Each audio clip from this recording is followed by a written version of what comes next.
What's up, world? It's Teasy, keeping it easy. Tajay, coming live from your toilet. And I just want to say that the month of November is coming to a close. Did we accomplish everything that we wanted to accomplish? No. Um, the goal was to spend $50 this month on fast food, right? And the goal was to lose 10 pounds this month, right? Those were two goals. And I will tell you, in all honesty, I failed miserably with both. I think right now I'm somewhere about $145 over my $50 eating out budget for the month. Now, a little caveat, it's not necessarily a bad thing, but I didn't meet my goal, and that's the issue that I have with it. In the grand scheme of slowly taking down the amount of food that I'm spending per month in fast food, it's actually incredible because over the last 6 or 7 months, I spent about $700 a month on fast food. After my bills, I should probably have about $400 $500 left now because of the time of year and my job cutting hours or just not having enough work for us to work all night. But with that, I should at least have, who knows, $100 left, or my bad, $500 left, right?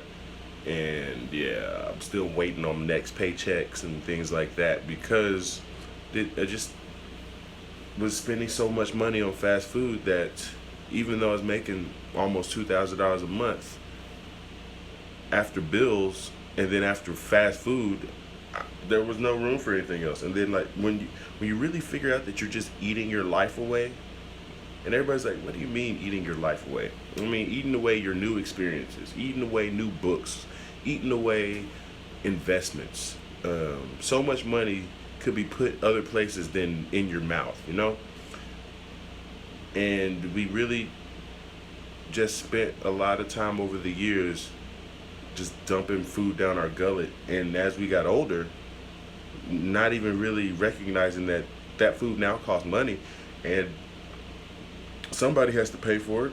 And if you want to continue to eat like that, most likely it's going to be you.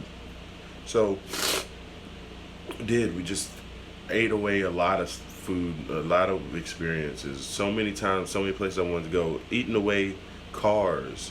Like, I wanted to get a car, haven't been able to get a car because, the monthly payment I'm eating.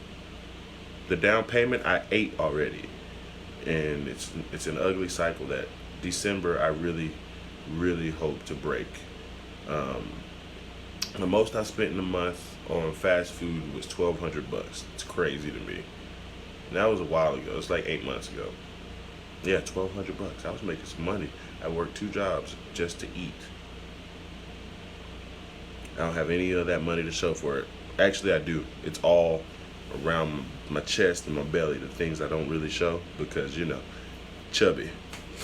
Nah, but I weigh like 310 pounds now. I started this month at 302, thinking I would weigh about 190 or 292, and yeah, we went the other direction. I'm supposed to just lose 10 pounds. Gain 8 to 10 pounds. We'll see on today's weigh-in though exactly where we are. On my Instagram, I will give you a link. I will give you a link to actually see the pictures of the weight because I don't really do weigh-ins and things like that on here yet. But I will, trust me. As I start to get into the gym more often, that's one thing though that's changed. Even though ate out, even though we ate out more than we wanted to, I actually got back into the gym over this month, and that's huge. Hadn't been to the gym in over 7 months, 8 months, and hadn't been to the gym regularly ever since my forklift accident. And it really blows my mind to understand that things can really get away from you, and time goes by so much faster than we'll ever give it credit for. And that's okay. it also works in in the positive. It works in our favor, because that means when you put your head down and grind, the time's gonna go by anyway. So why not spend it doing something that betters you and betters yourself? So with the month of December, that's what we're trying to get to. No, I'm starting this early because you should plan your months ahead. You should plan your years ahead. That way, you know where you have a gist of where you want to go, where you're following, and a timetable to measure it. You know what I mean? So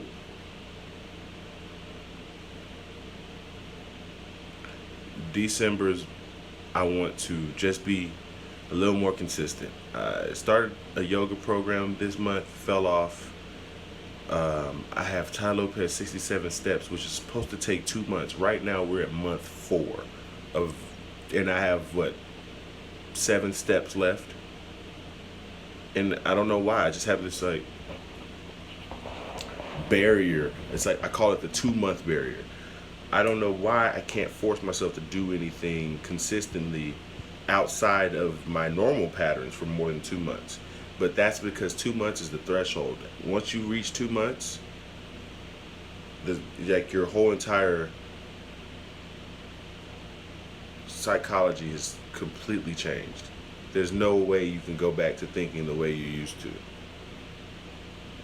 Like, it works on such a meta level that you crush so many biases that you have,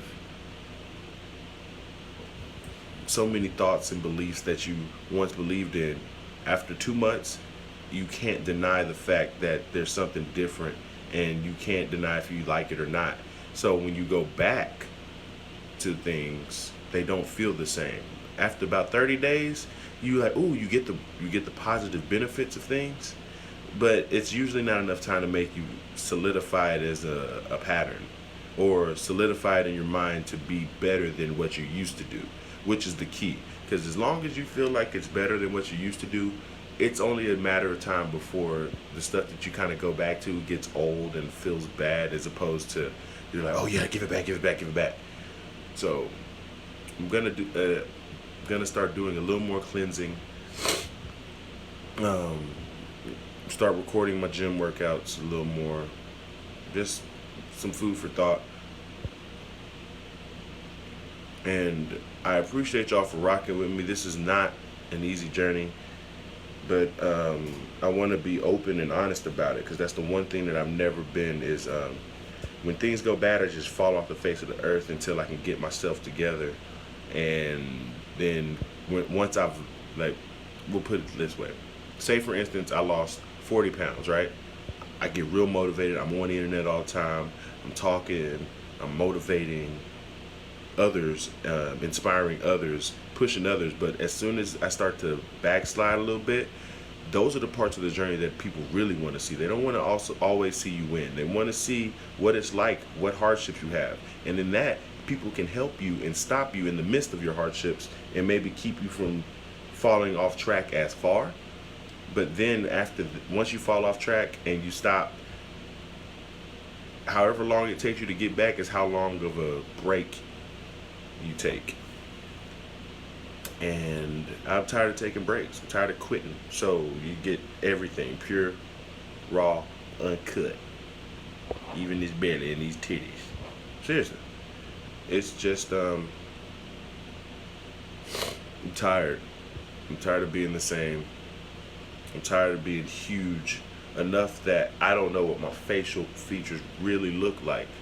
I'm 300 pounds, and everybody's like, you look good. You kind of slim. And I'm like, but there's so much underneath here. There's cheekbones, and like, I know you can see them because I don't hold a lot of fat in my face, but still, I just want to really see what is underneath this. And what's underneath this? Yes, I do have a double chin. I really don't carry too much fat on my face. It's all on my belly and my thighs, but still, that's the goal. So y'all get it all. Good days, bad days, updates. One last update. I am $120 from paying off my credit card, and that is a positive thing. And I'm really linking that to the fact that out of everything that I've gone back to, I still have not eaten gummy bears. Oh, if you're in credit card debt and you can't seem to get yourself to stop using your credit card, here's a tip. Cut it up, throw it away, and just pay it. Don't order a new one, just pay it. That way, because what would happen to me is I would get my credit, it was like $1,000 limit. It really was a $1,000 limit. I would get my credit all the way down to about $200 left to pay off. $800 available balance. And at that moment, when I had my credit card, I was just like, well, I could just pay for this with it. I have a little money in my checking account, but I just want to use this card. And I don't know what it is. I don't know. I haven't figured out the psychology of why we use credit cards over the actual money that we have. I think it's that we can pay it later when later never comes, tomorrow never comes. You know what I mean? And yeah, it's just like you got to get rid of that vice and quickly. I don't bring my debit cards to work anymore because I end up spending them I call them, everybody calls them vending machines, but I call them slot machines. It's like Vegas. It's very simple. It's almost like gambling with your life, though, and with your money. And you always lose every single time. So, I also have an idea for healthy vending machines. I'll expound more on that later. But I just want to say I appreciate everybody for rocking with me. This isn't going to be easy, but I do know that December is going to be a good month. Because we've prepped for December well before the end of the month. I'm just telling you this now. There's been so many thoughts and things written down since the middle of November, as opposed to the last 3 days of the month, prepping for the next month in the middle of the month. And you got to keep that trend going. Before you know it, you're prepping for months, 2 months in advance. And once you're doing that, your life changes. Your life completely unravels and things start to really turn because you're just prepared. And that's it. So, if no one's told you today, I love you, God loves you, love the God in you, and life is truly 90% what happens to you, 10% what happens to you. I always mess this up sometimes. Sometimes. Anyways, life really is 10% what happens to you, 90% how you choose to react to it. I hope you have a wonderful day. Make it a wonderful day, because joy comes from within, and no one can steal that from you unless you give it to them. Love.